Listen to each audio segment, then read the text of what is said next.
صبر اور دیانتداری۔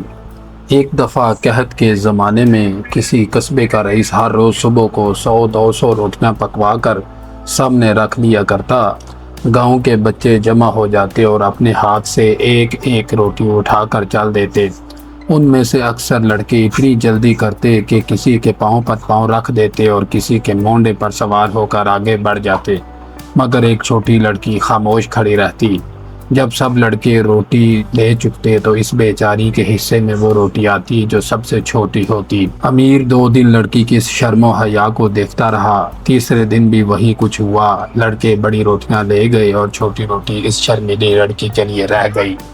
مگر اس روز جب لڑکی نے روٹی گھر لے جا کر ماں کے حوالے کی اور اس نے لڑکی کو آدھی روٹی دینے کے لیے اس کا ٹکڑا توڑا تو اس میں سے 2 روپے نکل آئے۔ لڑکی کی ماں نے دیکھتے ہی دونوں کے دونوں روپے لڑکی کو دے کر رئیس کے پاس بھیج دیے کہ غلطی سے آٹے میں گر کر مل گئے ہوں گے، آپ اپنے روپے لے لیجئے۔